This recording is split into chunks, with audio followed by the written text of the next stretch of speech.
Record of Ragnarok, the anime, has to be one of the most confusing things I've ever seen. It was originally a manga that was adapted into an anime, and I really don't understand why because it's barely animated.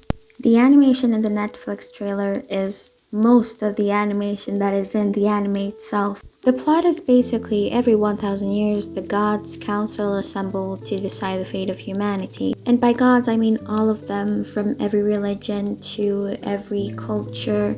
They just congregate to decide whether humans are worth living another 1000 years. And so finally, they decide on killing humans after 7 million years of human history and humans existing. But the eldest Valkyrie suggests that humans should be given a second chance to prove their worth by battling with the gods in the Battle of Ragnarok. So in Norse mythology, a Valkyrie is a maiden of Odin who conducts the soul of heroes slain in battle to Valhalla and attend them there. And she's basically like a guide or helps the fallen to choose a path after death. And so this eldest Valkyrie, Brunhilde, is the one who suggests this and is like, and the gods are like, oh, we can't fight humans, like our pride is like way up there. And so this eldest Valkyrie is like, oh, are you scared of humans or something? Is that why you don't want to fight them?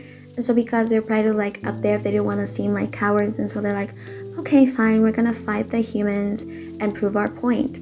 Humans don't deserve to exist. So the Ragnarok is basically a tournament with 13 notable humans from across history against 13 of the most powerful gods engaging in duels to the death. So dead or alive, the 13 most iconic humans will fight the 13 strongest gods that have ever been.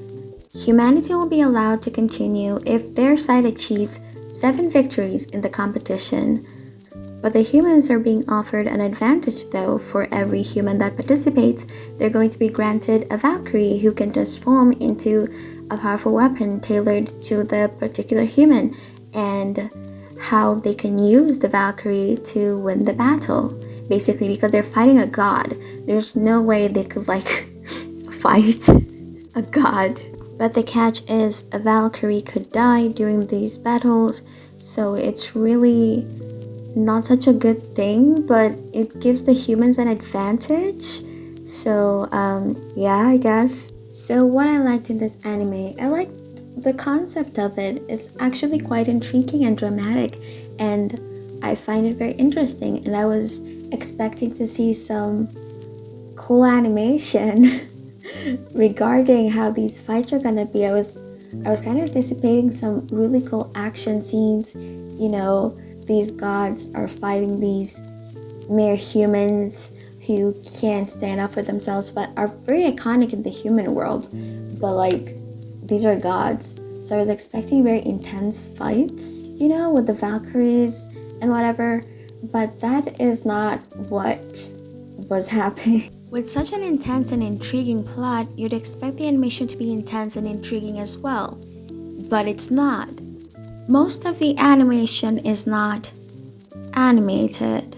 Most of the animation is JPEGs being run across the screen with PowerPoint transitions being slapped on them. I legitimately thought that it was a solo project because of how low quality it was. And that's not me being rude, I was genuinely concerned. And you have to understand, the whole point of the entire animation is that it's a bloodbath.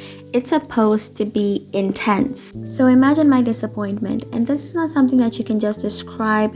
This is just something that you have to see for yourself to believe. Because when I say it's just JPEGs, it is just JPEGs and transitions. I don't feel like Record of Ragnarok was ready to be released yet. And the studio behind this, Graphinica, has been there since 2009, so it's not that new. So I wouldn't expect something like this from them. The illustrations were really good. I liked the backgrounds, and all in all, it was really pretty to look at, but the animation was just not there. So I'm just wondering why it had to be animated. Barely animated. I don't know if there's a season 2 out there, but season 1 pretty much made me not like the anime, and I hope it gets better. I really do. Okay, that's pretty much it, I guess.